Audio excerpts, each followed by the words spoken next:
KPM. Lelong. Hari ni mari adik, mari kakak. Hari ni saya nak promosi produk terbaru yang sangat hebat di pasaran yang tak jumpa dekat tempat lain. Periuk ajaib, kuali ajaib. Sekali masak 5 minit dia dah siap. Hebat kan? Diperbuat daripada 5 lapisan logam. Wah, sangat hebat. Harga pun sangat murah. Nak tahu harga? PM tepi. Siapa nak beli? Saya nak beli. Mari. Wah, Ya. cikgu. Pagi-pagi dah tung tang ni. Kenapa, cikgu? Saya nak promosilah produk-produk terbaru daripada syarikat saya. Okey, nanti saya PM tepi. Saya boleh, rasa boleh. periuk tu kuali tu sesuai tu untuk mak saya. Boleh. Okey, baiklah. Bersama saya Nisa K dan penjual periuk kita tadi. Sebelum kita berkenalan dengan beliau, Nisa nak ingatkan pada anda semua agar kekal menjaga SOP di mana sahaja kita berada. Sekiranya ada keperluan penting untuk keluar rumah, jangan lupa pelitup muka dipakai dengan kemas dan baik. Jaga penjarakan fizikal sekurang-kurangnya 1 meter atau lebih. Kerap cuci tangan menggunakan air dan sabun dan gunakan gel pembasmi kuman untuk sanitasi tangan kita apabila perlu. Baiklah, agak-agaknya apa yang kita nak pelajari pada hari ini ke kita betul-betul nak berjual beli periuk? Kita akan tonton dahulu profil guru kita. Jom kita saksikan.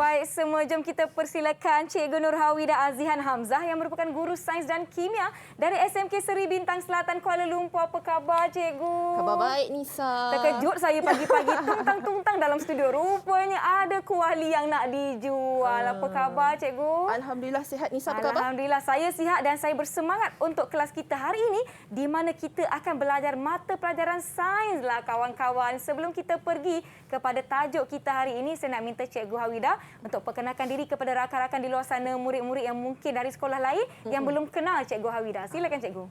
Okey, Assalamualaikum warahmatullahi wabarakatuh. Selamat pagi. Apa khabar semua murid-murid yang berada di rumah sekarang? Okey, saya Cikgu Nurhawida Azihan binti Hamzah. Boleh panggil saya Cikgu Hawida. Saya bertugas di SMK Seri Bintang Selatan Kuala Lumpur. Okey, saya dah mengajar subjek sains ni lebih kurang dalam 12 tahun lah. Wah, separuh umur saya, Cikgu. Ya ke? 12 tahun. Kalau darab 2, gitu. Betul ke tidak? Baiklah, terima kasih Cikgu Hawida. Saya tak sabar-sabar untuk topik kita pada hari ini. Tetapi, saya tidak bersorangan. Saya nak bawa geng saya. Geng belajar saya ataupun rakan-rakan kita. Jom kita persilakan murid-murid dari SMK Seri Bintang Selatan. Assalamualaikum, selamat pagi. Salam sejahtera. Hai. Wah, bersemangatlah rakan-rakan kita. Jadi jom kita nak berkenalan dahulu dengan mereka. Kita akan mulakan dengan rakan kita yang bernama Aizril. Sila perkenalkan diri anda, Aizril. Assalamualaikum dan selamat sejahtera. Nama saya Muhammad Aizril Syazmi. Saya dari SMK Seri Bintang Selatan. Panggil saya Aizril. Selamat berkenalan. Selamat berkenalan, Aizril. Seterusnya, silakan Mutmainah. Silakan. Assalamualaikum dan selamat sejahtera. Nama saya Mutmainah dari SMK Seri Bintang Selatan. Boleh panggil saya Mutmainah. Baik, terima kasih. Seterusnya, rakan kita yang bernama Iris. Sila perkenalkan diri anda, Iris. Assalamualaikum dan selamat sejahtera. Nama saya Putri Nur Iris Delisha dari Sekolah Menengah Bahasa Seri Bintang Selatan. Boleh panggil saya Iris. Baik, terima kasih. Seterusnya, murid kita yang seterusnya iaitu Jaslyn Dip. Sila perkenalkan diri anda. Selamat sejahtera Cikgu Hawida dan Kak Nisa. Nama saya Jaslyn Dika, anak perempuan Hardeep Singh dari SMK Seri Bintang Selatan. Boleh panggil saya Jas. Okey, terima kasih Jas. Seterusnya kita ada Junwei. Sila perkenalkan diri anda. Salam sejahtera, saya Junwei dari SMK Seri Bintang Selatan dan boleh panggil saya Junwei lah. Baik, terima kasih. Terakhir sekali kita ada Alia. Silakan Alia. Assalamualaikum dan selamat sejahtera kepada semua. Nama saya Alia Alisa dari SMK Seri Bintang Selatan. Boleh panggil saya Alia. Baik, terima kasih. Itu dia rakan-rakan kita, murid-murid SMK Seri Bintang Selatan Kuala Lumpur. Rakan-rakan di Google Meet, kalau dah bersedia untuk kelas kita, bagi Kak Nisa double thumbs up. Ya, rakan-rakan di rumah pun double thumbs up juga. Jadi saya nak tanya Cikgu Hawida, apa yang kita nak pelajari pada hari ini? Saya nampak ada banyak barang dapur je ni, Cikgu. Kebetulan barang dapur saja yang mudah didapati untuk kita belajar tajuk ni. Okay, pada hari ini kita akan belajar tajuk haba. Haba. Tajuk haba ni ada dekat tingkatan 2 sebenarnya, adalah tajuk dalam tingkatan 2. Okey, pada hari ini saya akan bersama dengan anda di rumah. Kita akan mempelajari macam mana ataupun apakah hubung kait antara suhu dan juga haba. Baik. Okey. Yang kedua, kita nak belajar apakah cara pengaliran haba. Haba ini boleh mengalir, tapi macam mana? Okey, yang ketiga, kita nak cuba selami ataupun dalami konduktor haba dan juga penebat haba. Dan yang terakhir sebenarnya kita nak belajar mengenai pengembangan dan juga pengecutan jirim. Ada 4 subtopik yang kita akan pelajari di bawah tajuk haba, iaitu apa beza suhu dan haba, cara pengaliran, apa lagi tadi, pengembangan dan pengecutan serta konduktor, ya Cikgu? Ya, betul. Okey, baiklah. Jadi diharapkan rakan-rakan di rumah semua bersedia. Sebelum kita mulakan apa-apa aktiviti, jangan lupa sanitasi dahulu tangan kita. Silakan Cikgu. Saya pun sama. Dan kita akan beristirahat seketika sebelum kita sambung kelas kita. Yang di rumah jangan ke mana-mana. Cepat-cepat bersedia dengan pen dan kertas anda untuk kelas kita pada pagi ini. Saya jumpa anda selepas ini di teras Didik TV KPM.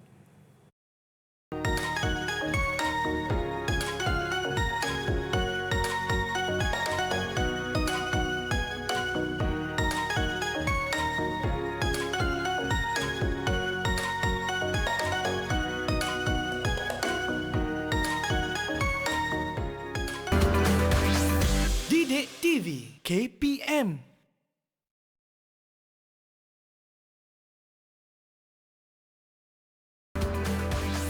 Didik TV KPM.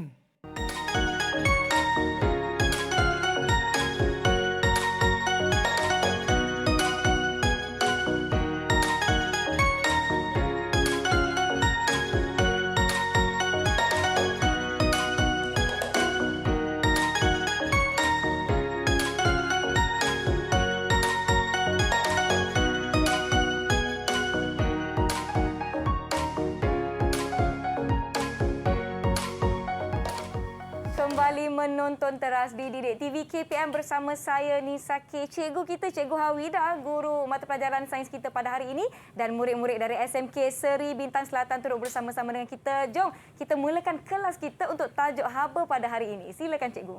Okey, terima kasih Kak Nisa kita. Okey. Jadi murid-murid di rumah dah bersedia untuk belajar tajuk pada hari ini. Jadi kita akan belajar tajuk haba. Okey, sedia bersedia dengan buku teks, buku nota, pen dan juga pensel. Okey, ataupun kertas. Okey, kita buat teaser sikitlah dekat sini. Kita teaser sikit. Pernah tengok tak kamera inframerah? Nisa pernah tengok? Pernah Cikgu. Kan kalau kita biasa kalau dekat lapangan terbang, betul? Dia akan tengok suhu badan kita, betul tak? Dia ada macam warna dekat situ. Tapi apa kaitan dengan burung kutub ni? Okey, burung kutub. Okay, saya tunjuk satu gambar. Okay, kalau kita manusia, kita boleh dapat kesan haba dalam badan kita menerusi kamera inframerah ini. Okay, tapi bagi burung kutub, tak dapat kesan. Disebabkan oleh lapisan lemaknya yang sangat tebal dan juga bulunya juga yang sangat tebal. Satu lagi faktor, warna dia warna putih. Jadi dia akan cenderung untuk memantulkan semula haba yang ada pada badan dia. Dan dia sebenarnya lapisan lemak itu adalah penebat haba yang sangat baik. Okey, jom kita tengok yang pertama, apakah perbezaan di antara suhu dengan haba? Kita selalu sebut suhu. Betul? Kita cek suhu kan, nak masuk kat dalam suhu sesuatu premis. Imbas suhu kan, kat situ kan. Okay, kita tengok yang pertama. Okay, haba ini sebenarnya adalah sejenis tenaga. Tenaga haba, tenaga cahaya. Okay, adalah sejenis tenaga. Manakala suhu pula merupakan satu darjah kepanasan, ataupun darjah kesejukan sesuatu objek yang mana kita boleh sukat. Okey, nak sukat dia macam mana? Okey, untuk haba unit dia ialah joule. Oleh sebab tenaga ini dia adalah sejenis tenaga, jadi unit dia ialah joule. Manakala untuk suhu pula, unit dia ada pelbagai. Okey. Yang biasa kita dengar adalah darjah Celsius. Okey. Ada Kelvin dan sebenarnya ada juga Fahrenheit. Ada Fahrenheit. Kan Fahrenheit. Tapi kalau unit SI untuk suhu, yang mana satu dunia guna adalah Kelvin. Kelvin. Bukan darjah Celsius sebenarnya. Okey. Jadi haba ini pula dia bergantung kepada jenis bahan, kepada kuantiti bahan dan juga suhu. Itu adalah haba. Manakala untuk suhu pula dia hanya dipengaruhi oleh pergerakan zarah-zarah dalam bahan tersebut. Itu yang membezakan antara haba dengan suhu. Tapi dua-dua ni kita boleh sukatlah. Tapi yang haba ni kita boleh kira. Baik. Kita boleh kira dia. Okey, yang ni saya nak tanyalah dengan kita punya murid-murid di rumah. Ya. Okey, jadi ada gambar api, ada gambar ais di sini. Okey, boleh tak siapa cuba nyatakan arah pengaliran haba? Siapa nak cuba? Siapa nak cuba boleh angkat tangan. Okey, Jas dah angkat tangan dulu. Okey, Jaslyn. Dari arah panas ke arah sejuk. Okey, daripada betul Jaslyn. Okey, jadi haba ni konsep dia semua murid kena faham. Haba mengalir daripada kawasan yang panas ke kawasan yang sejuk. Bukan daripada sejuk ke panas. Okay, ingat yang tu. Panas ke sejuk. Okey, ini pun saya nak tanyalah juga dengan murid-murid kita. Sebenarnya mereka dah bersedia kat rumah kan. Jadi kita nyatakan 3 cara pengaliran haba. Siapa nak cuba jawab? Siapa nak kongsikan? Aizril dah angkat tangan dulu. Silakan Aizril. Okey, Aizril. Cara pengaliran haba ialah sinaran, konduksi dan perolakan. Okey, tepat sekali Aizril. Okey, jadi 3 cara pengaliran haba iaitu konduksi, perolakan dan juga sinaran. Okey. Jadi kita nak tengok hari ini apa beza antara ketiga-tiga cara pengaliran haba ni? Tak sama ke? Okey, kita akan lihat daripada segi medium dia. Okey, dan cara bagaimana haba itu dipindahkan. Okey, kita lihat yang pertama, konduksi. Okey, konduksi mediumnya ialah pepejal. Okey, mediumnya ialah pepejal. Okey, apa contoh pepejal? Besi. Okey, tadi yang saya mula-mula tadi, okey, periuk, kuali dan apa-apa sahaja jenis pepejal. Okey, jadi itu adalah medium untuk konduksi. Jadi macam mana haba ini boleh dipindahkan dalam satu-satu pepejal? Okey, ada gambar raja ini. Murid-murid semua ingat lagi tak? Anda dah belajar macam mana nak lukis susunan untuk zarah pepejal. Jadi zarah pepejal ni disusun rapat-rapat. Okey, rapat-rapat kan. Warna merah ni panas. Warna biru ini sejuk. Jadi apa yang akan berlaku dekat kawasan yang awak panaskan dulu ni? Kita panaskan kat sinilah contohnya kan. Awak letak api. Apa yang akan berlaku adalah zarah-zarah dekat sini, dekat yang kena haba ni, dia akan bergetar dengan lebih cepat sebenarnya. Okey, dia akan bergetar dengan lebih cepat dan berlanggar antara satu sama lain. Dan dia akan memindahkan haba ke seluruh objek tersebut. Okey, itu adalah konduksi. Ingat, konduksi, pepejal. Konduksi, pepejal. Okey, yang kedua kita nak tengok pula. Okey, ini contoh periuk. Okey, pagar kat rumah kita kalau tengah-tengah hari panas kan Nisa? Okey, sudip pun kalau sudip tu sepenuhnya adalah besi, anda tertinggal dalam periuk ataupun kuali, dia akan menjadi panas bila pegang dekat hujung ni. Okay, dan sebab itulah kebanyakan perkakasan di dapur sekarang dia dah letak macam penebat lah dekat macam situ. plastik atau kayu di bahagian pemegang tu kan cikgu kan? Betul. Okay. Nampak tak saya masuk dapur tu je. Okey, seterusnya kita nak tengok perolakan pula. Jadi kalau tadi konduksi dia adalah pepejal. Okey, manakala untuk perolakan dia menerusi bendalih. Bendalih ni apa? Bendalih ni sebenarnya ialah sama ada cecair ataupun gas. Cecair ataupun gas. Jadi namanya ialah bendalih. Okey, macam mana pula dia berlaku sebenarnya? Okey, apabila bahagian bendalih yang menerima haba sebenarnya dia akan mengembang. Dia mengembang. Tapi ingat, bukan saiz zarah itu mengembang. Saiz zarah tak mengembang. Cuma dia mengembang itu disebabkan oleh pergerakan zarah tadi tu.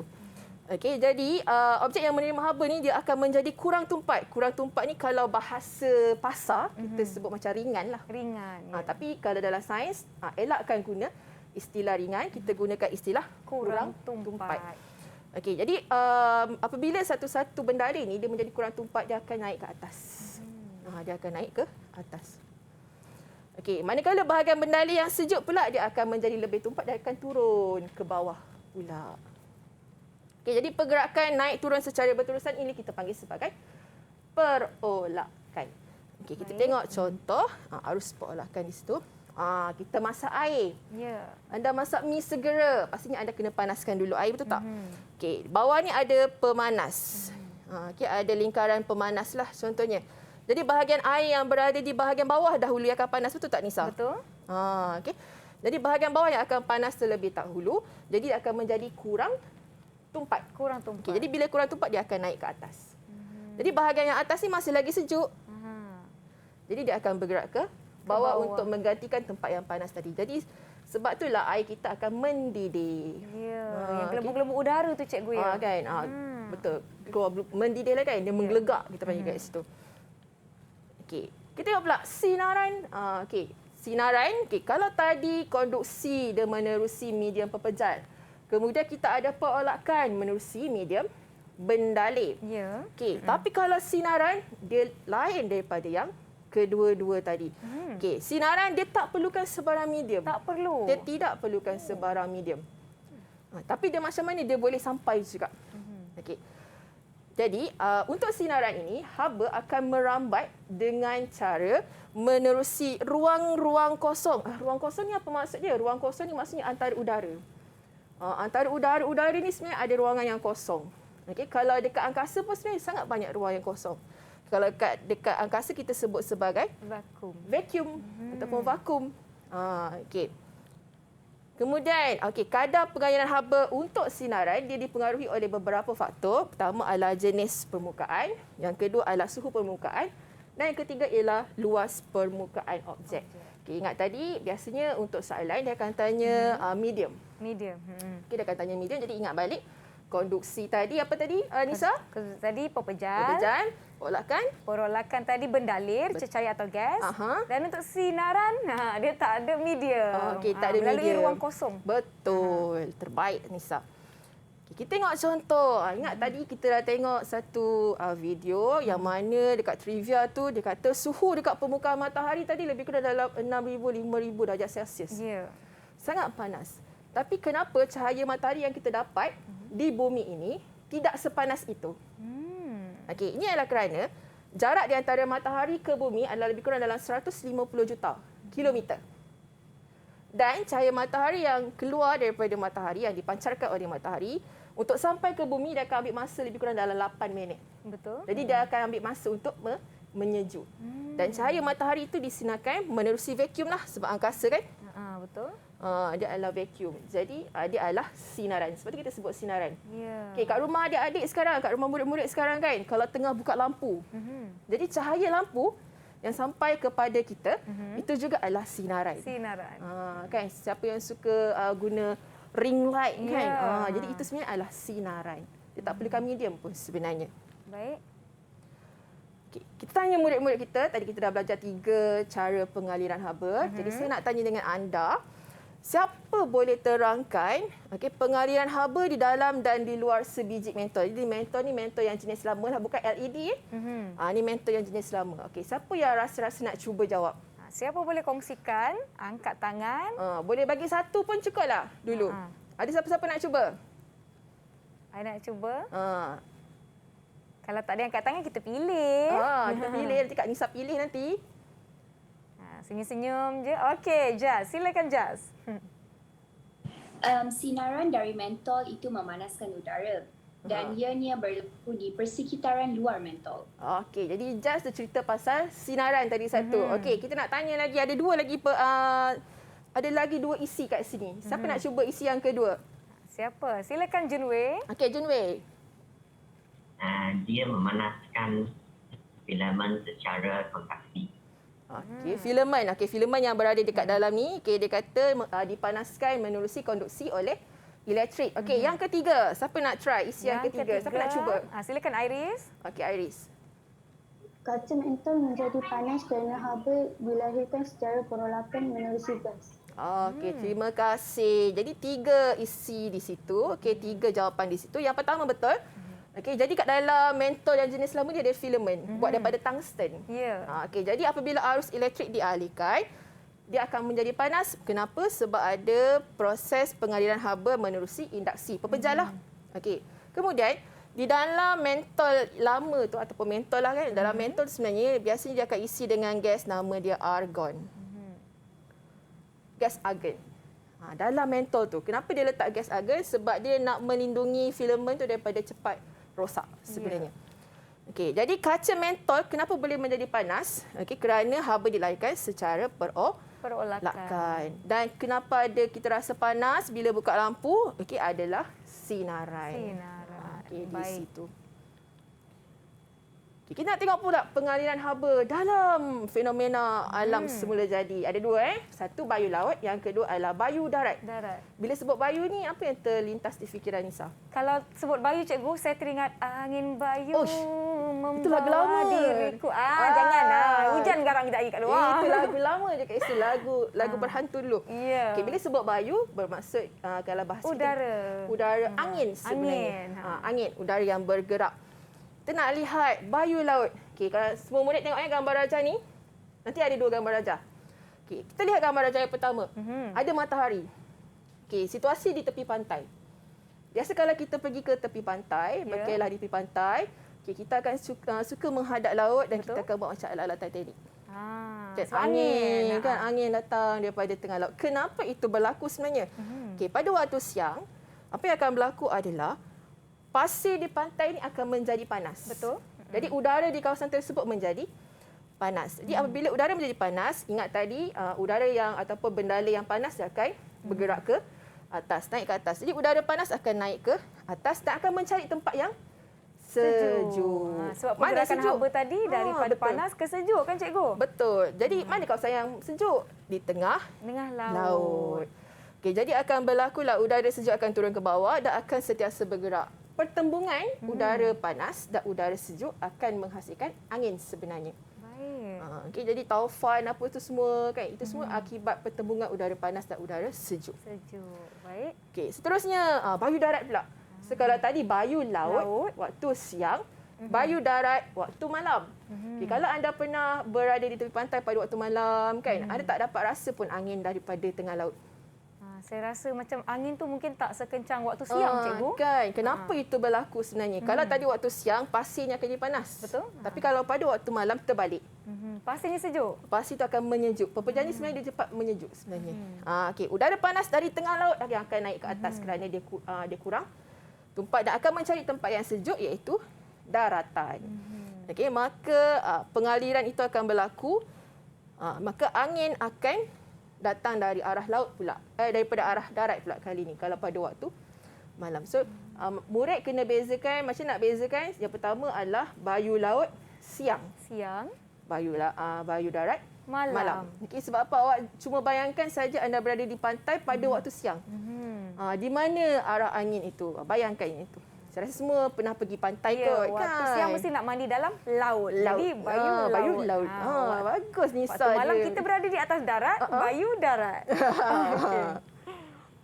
Okey, jom kita cuba soalan. Mari kita cuba soalan. Okey, kita tengok soalan yang pertama. Okey, bayangkan anda sedang berkemah, tengah duduk atas kerusi yang diperbuat daripada logam. Ada unggun api dekat sebelah anda, lebih kurang dalam 3 kaki. Okey, tapi masalah dia kata kat sini, sisi kerusi yang menghadap unggun api menjadi panas. Kenapa? Apakah cara pengaliran haba? Siapa nak cuba? Aizril dah angkat tangan sepantas kilat. Silakan Aizril. Sinaran. Betul ke Nisa? Nisa rasa? Kenapa agaknya? Saya rasa macam betul je cikgu. Macam betul kan? Sebab cahaya daripada api tu dia menyinar kepada kerusi. Betul ke cikgu? Haba dari api. Haba dari api. Okey, betul sinaran. Okey, untuk soalan yang kedua ni saya rasa saya nak tanya dekat Iris lah. Silakan Iris. Yang kedua, tiupan angin di tepi pantai. Tiupan angin di tepi pantai Iris. Perolakan. Perolakan sebab dia melibatkan bendalai dan juga gas dia kat situ jugalah. Okey, perolakan. Okey, yang ketiga, sendok besi yang diletakkan di dalam periuk menjadi panas. Siapa nak cuba? Saya nak suruh Mutmainah lah cuba jawab. Mutmainah. Silakan Mutmainah. Konduksi. Secara konduksi. Betul. Okey, jadi murid sepatutnya dah faham dekat situ 3 cara pengaliran haba, konduksi, perolakan dan juga sinaran. Menerusi contoh-contoh yang mudah yang ada di sekeliling kita. Baik. Okey. Okay, kita nak lihat tajuk konduktor haba. Tapi sebelum tu, apa kata kita tonton satu video? Ada satu video? Ada satu video. Okey, jadi rakan-rakan di rumah, jom kita sama-sama tonton video ini.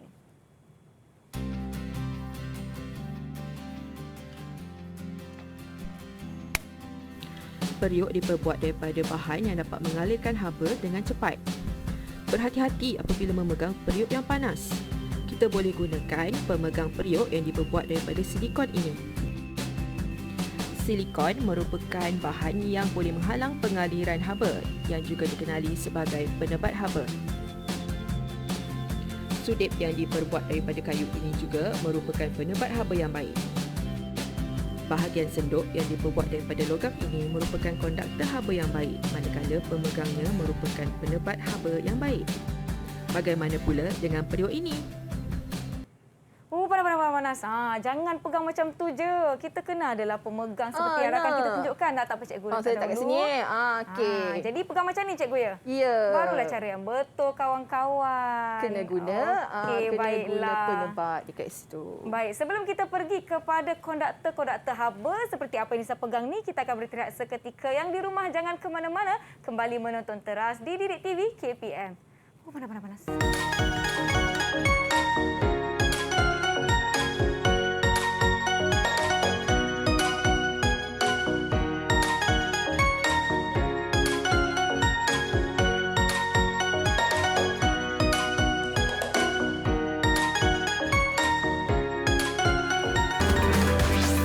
Didik TV KPM.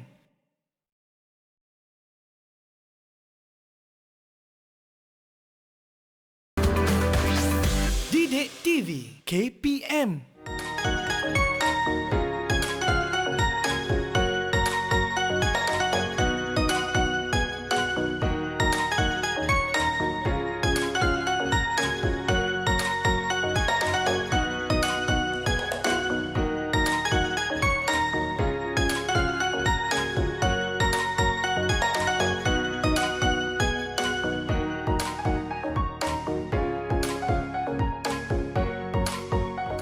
Terima kasih kerana masih menonton teras di Didik TV KPM. Kita telah pelajari beza suhu dan haba dan cara-cara pengaliran haba. Kita akan teruskan kelas kita dengan ke topik yang seterusnya. Silakan cikgu. Okey, terima kasih Nisa. Okey, tadi kita dah tengok satu video mengenai penebat haba dan juga konduktor haba. Jadi kalau kita dekat rumah ada periuk yang panas, kita takkan boleh pegang macam tu je, betul tak? Kita perlukan satu bahan lain untuk membantu kita untuk memegang periuk tanpa kecederaan. Jadi kita perlukan guna satu bahan yang diperbuat daripada penebat ataupun kita panggil penebat haba. Penebat haba. Okey, jadi kita nak tengoklah pula apa itu konduktor haba. Okey, kita tengok yang pertama. Okey, apa yang dimaksudkan dengan konduktor haba ni? Senang cakap, konduktor ni adalah bahan yang membenarkan. Okey, kata kuncilah membenarkan. Jadi kalau konduktor haba maksudnya membenarkan pengaliran haba. Okey, apakah antara contoh bahan-bahan yang ada konduktor haba ni? Okey, antaranya streka. Okey, bahagian logam di bahagian bawah tu kan, itu adalah konduktor haba. Sebab dia panas. Okey, betul. Kemudian kuali juga diperbuat daripada besi. Okey, itu juga adalah konduktor haba. Okey, dalam termometer. Dalam termometer ada apa? Ada mercury. Betul. Okey, kalau dalam dia sebenarnya ada pelbagai jenis termometer kan, tapi kalau di mak-mak sekolah, okey, dalam termometer tu ada mercury. Jadi mercury ini sebenarnya dia boleh mengembang. Dan untuk pengetahuan murid-murid semua, mercury ni adalah satu jenis logam. Tapi keadaan dia ada dalam keadaan cecair pada suhu bilik. Sedangkan logam yang lain berada dalam keadaan pepejal pada suhu bilik. Jadi mercury ni dia lain sikit. Istimewa sikitlah kita panggil. Okey, seterusnya kita nak tengok penebat haba. Kalau tadi konduktor dia benarkan. Tapi kalau penebat dia akan cuba menghalang pengaliran haba. Okey, antara contohnya okey, peralatan dapur di rumah kita. Sekarang dah banyak dah yang silikon kan, buat daripada silikon, kayu, okey, plastik, okey, dan juga kotak sejuk. Kotak sejuk. Saya bawa dekat sini kotak sejuk. Sejuk kan cikgu? Okey, kotak sejuk. Okey, kotak sejuk sebenarnya kat dalam dia. Okey, saya tak boleh buka lah sebab tak nampak. Okey, anda boleh bayangkan di bahagian dalam kotak sejuk ini sebenarnya ada gabus. Ada lapisan gabus. Dia apa fungsi lapisan gabus tu? Mestilah dia menghalang haba. Dia akan cuba menghalang supaya haba sama ada tidak keluar ataupun tidak masuk. Tapi biasanya kotak sejuk kita akan letakkan ais, betul tak? Ya, betul. Jadi dia akan menghalang haba dari luar untuk masuk. Dan mengekalkan selama yang boleh suhu bagi ais di dalam. Ya, mungkin sebab itu ais yang kita letakkan dalam kotak sejuk ni dia lambat cair, dia lebih tahan lama. Betul tak cikgu? Betul. Dan satu lagi, permukaan untuk kotak sejuk ini dia berbuat daripada plastik ataupun sebenarnya polimer lah. Kita panggil polimer sebenarnya. Okey. Jadi plastik sebenarnya adalah sejenis polimer. Contoh macam kat tangan saya ni cikgu. Apa ni cikgu? Silikon. Silikon. Juga adalah sejenis plastik polimer lah. Ya, dan ini adalah orang kata apa teknologi terbaru di mana kita menjadikan pemegang produk tu bentuk dia macam ni je, mudah je. Kan sekarang kenapa sebab tu kita belajar tajuk haba ni kan. Jadi mungkin akan menarik minat murid macam mana nak cuba menyelesaikan mungkin masalah-masalah yang ada di sekeliling kita berkaitan dengan haba ini. Di rumah dan sebagainya. Betul. Baik. Okey. Kemudian kita lihat lagi, kita nak tengok keseimbangan terma ni. Pernah tak Nisa, contohlah Nisa teman kawan, kawan tu pergi bersukan. Baik.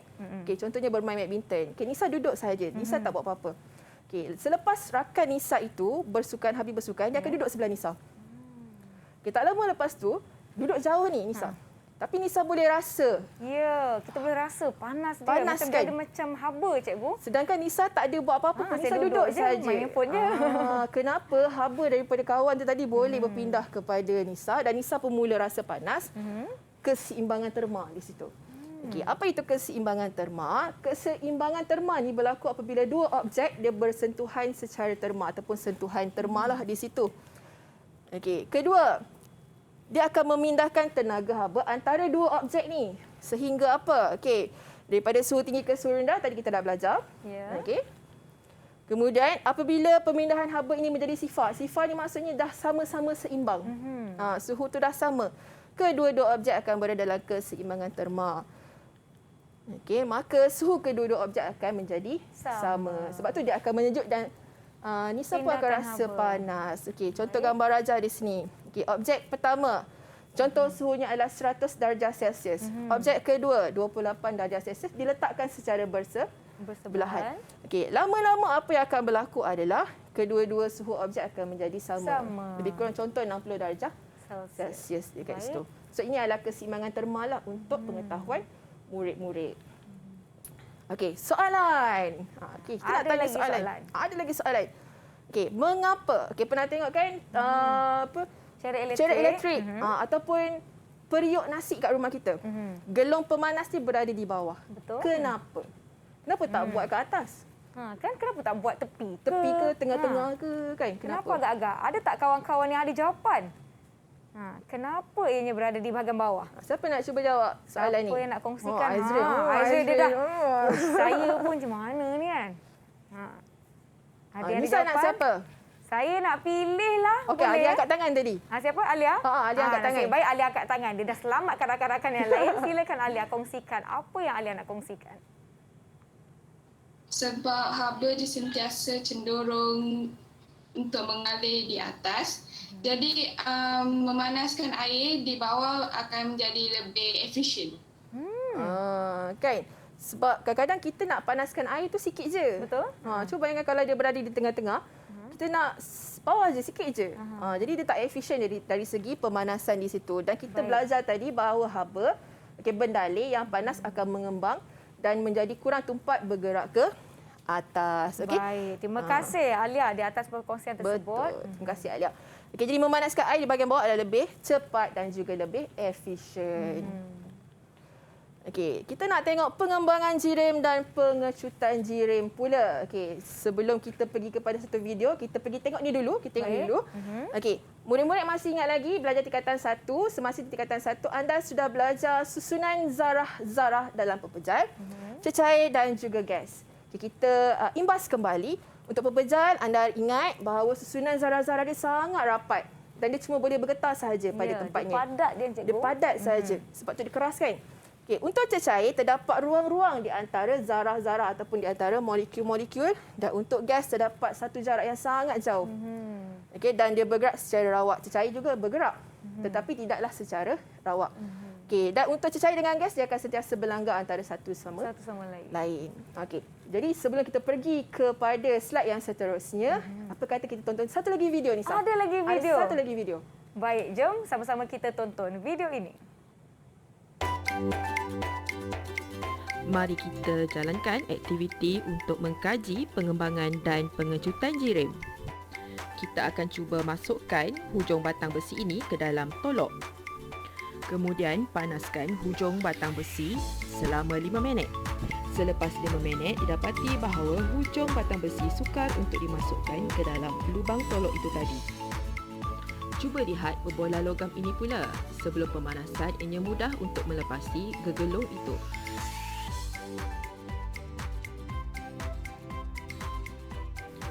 Setelah dipanaskan, berbola logam tidak lagi boleh melepasi gelung itu. Mengapa ini terjadi? Okey, saya dapat lihat berbola ni boleh melepasi gelung kerana berbola ini sejuk, dia tak panas. Betul. Kan? Jadi kalau dipanaskan dia akan menjadi apa? Kembang dan tak boleh nak masuk. Tak boleh nak Seperti yang kita lihat di video tadi. Betul. Okey, kalau yang dekat tangan saya pula ini adalah tolok tadi, tolok besi. Baik. Dan juga besi lah. Okey, kalau tadi saya buat dalam video tu saya buat masuk secara sisi kan, masuk ke dalam lubang ni. Ada satu lagi cara. Okey, dia akan masuk ke dalam tolok ni. Cuma yang ni sebab saya salah ambil saiz. Okey. Dia sebenarnya dia boleh masuk dan bila dipanaskan, dia tak boleh masuk dah. Kenapa? Itu yang kita nak belajar. Kenapa yang tadi berbola besi tu bila dipanaskan dia dah tak boleh masuk. Okey, sama juga dengan batang besi yang ni. Okey. Itulah bawah tajuk pengembangan dan juga pengecutan jirim.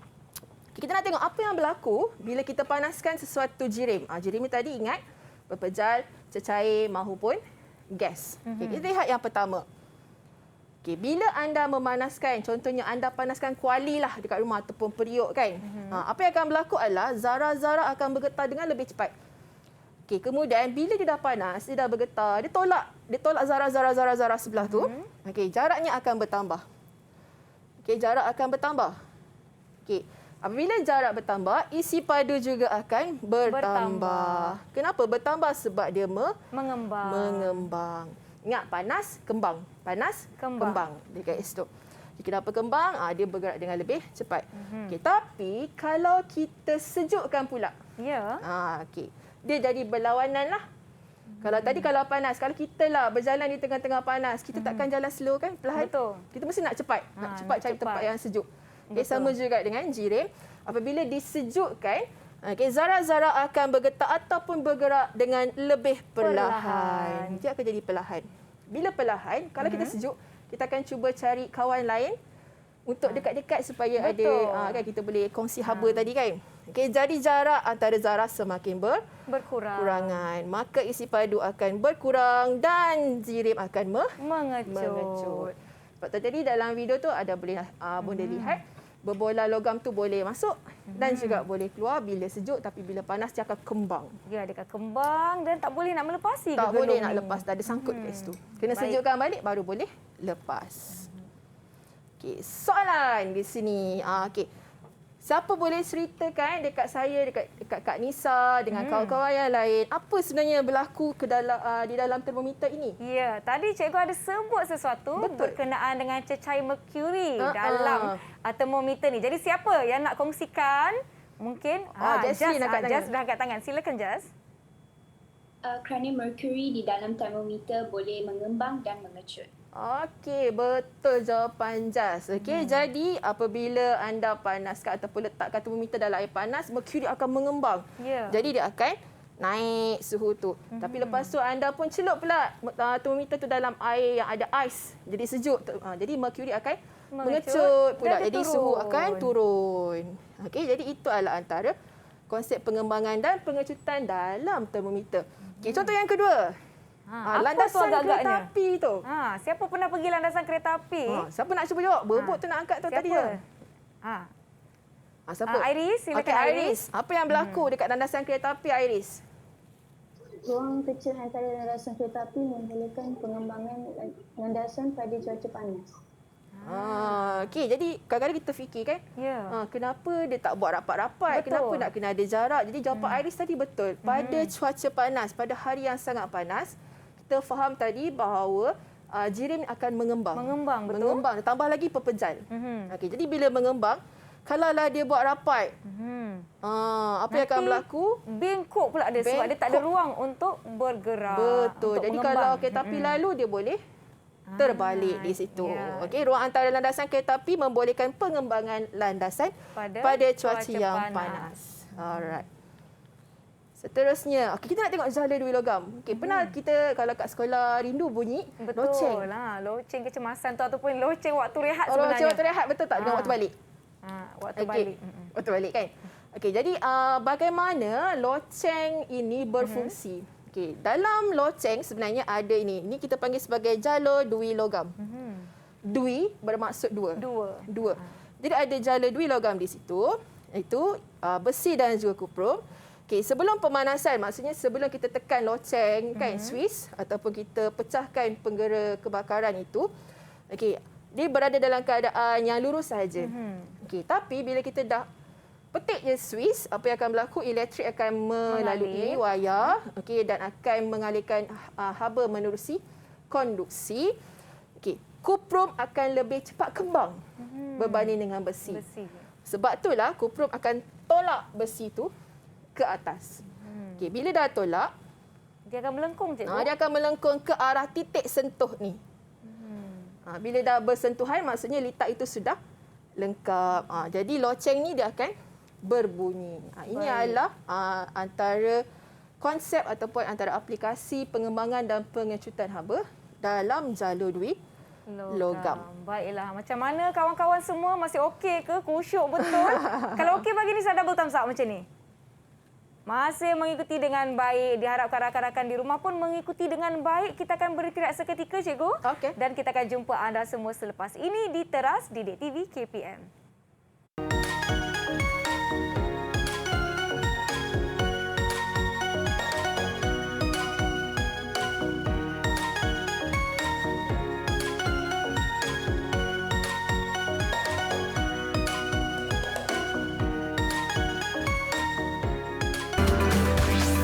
Didik TV KPM.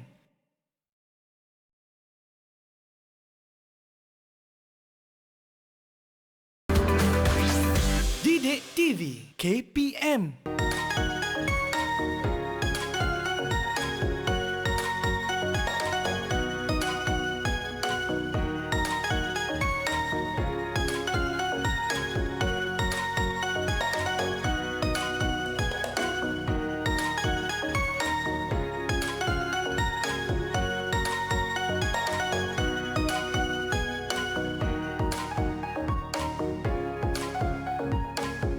Masih menonton Teras di Didik TV KPM bersama saya Nisa K, Cikgu Hawi dan juga rakan-rakan saya dari SMK Seri Bintang Selatan Kuala Lumpur.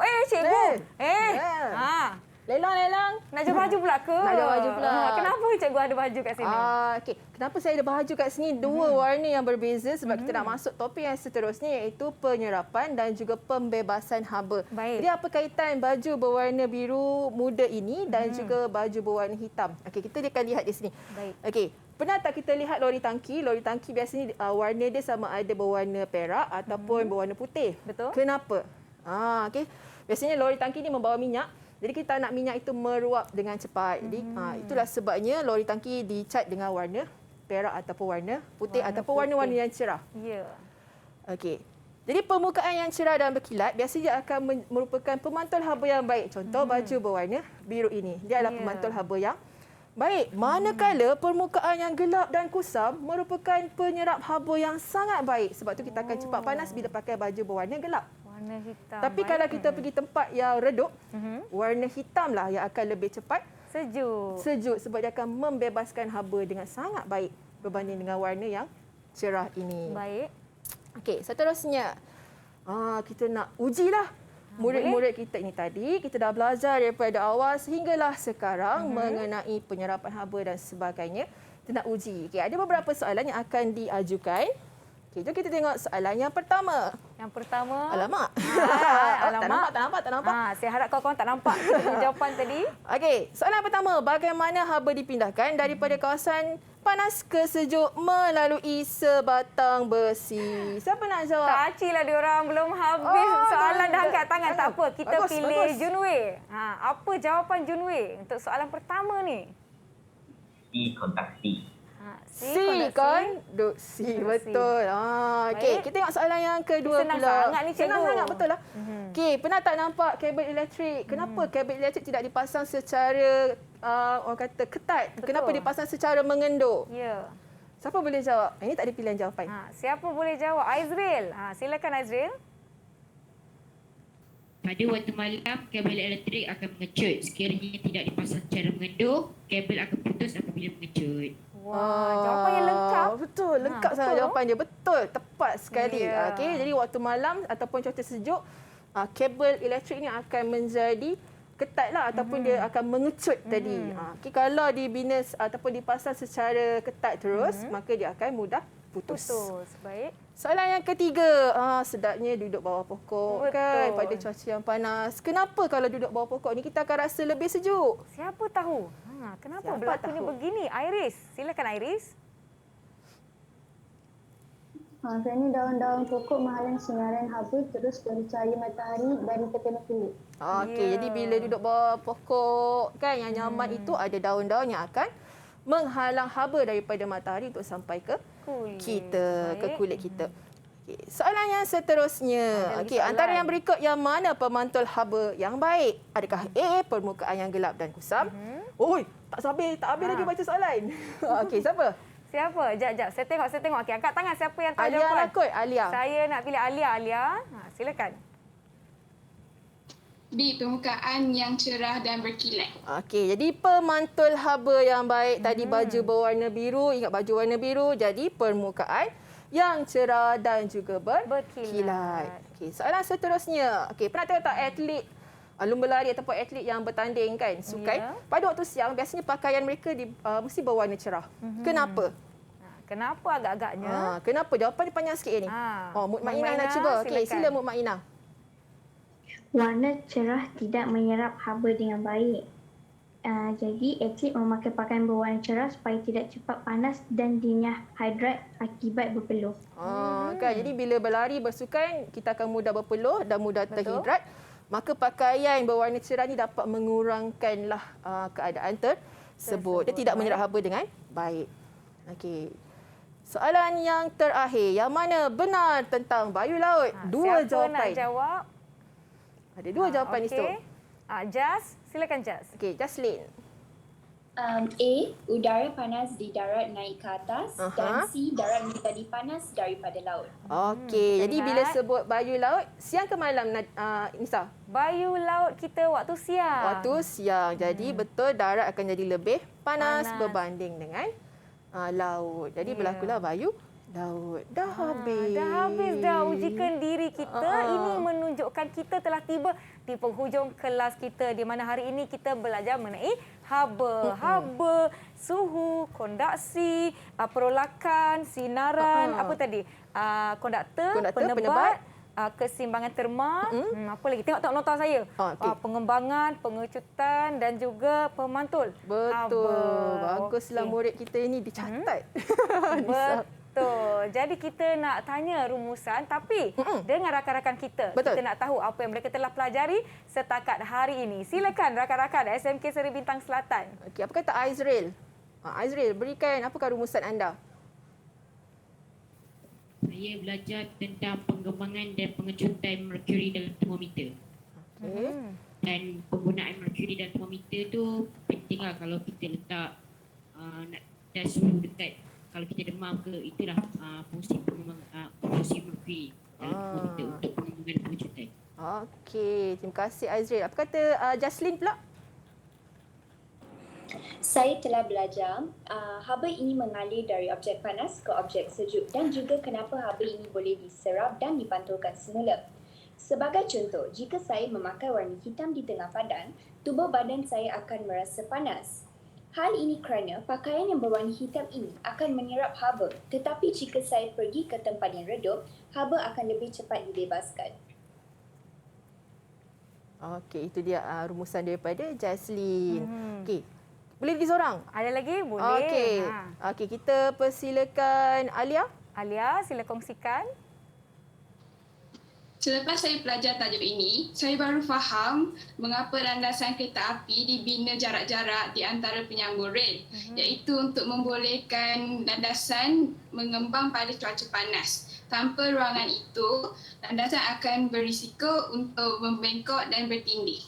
Baik, terima kasih rakan-rakan murid-murid SMK Seri Bintang Selatan di atas perkongsian apa yang mereka telah pelajari setakat hari ini. Jadi saya nak minta Cikgu Hawida untuk beri rumusan akhir ataupun kata-kata akhir sebelum kita akhiri episod kita pada kali ini. Silakan Cikgu. Okey, jadi pada hari ini murid-murid telah belajar tajuk haba. Okey, apa yang menarik sebenarnya bila anda belajar tajuk haba ni, anda boleh aplikasikan di rumah sebenarnya. Okey, antara saya berilah contoh-contoh pekerjaan. Ya. Kerjaya yang berkaitan dengan haba sebenarnya. Tukang masak. Okey, bahkan pembuat roti dan juga kek juga dia perlu mengaplikasikan ilmu tentang haba ni dalam masakan mereka. Nak gunakan peralatan apa, perkakasan yang sesuai. Suhu kan, masakan ni sesuai suhu berapa. Kemudian, tahukah anda bahawa pakaian angkasawan berwarna putih tersebut sebenarnya terdiri daripada 5 lapisan. Okey. Ada kapas bahagian dalam, kemudian ada nylon biru, ada nylon hitam dan ada teflon.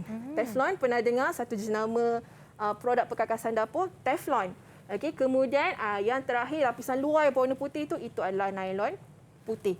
Jadi anda boleh belajar dan boleh membayangkan kerjaya pilihan anda sebenarnya yang boleh aplikasikan tajuk haba ini. Baik. Terima kasih banyak-banyak Cikgu Hawida. Diharapkan rakan-rakan di rumah mendapat manfaat dan banyak informasi menarik setakat hari ini. Topik kita adalah haba di bawah mata pelajaran sains. Terima kasih banyak-banyak Cikgu Hawida. Dan juga terima kasih rakan-rakan SMK Seri Bintang Selatan. Terima kasih semua yang menonton. Saya Nisaki. Assalamualaikum. Bye. Tuang.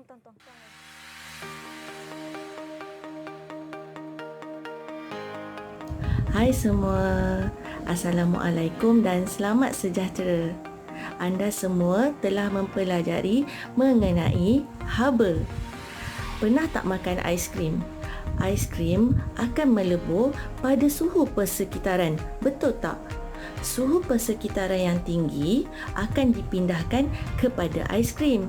Oleh itu, aiskrim akan melebur. Ingat tahu, aiskrim melebur, bukan mencair. Tapi, kesan haba ini kita dapat kurangkan dengan menggunakan penebat haba. Sebab itulah kita kena belajar mengenai haba. Banyak perkara yang kita dapat aplikasikan daripada haba.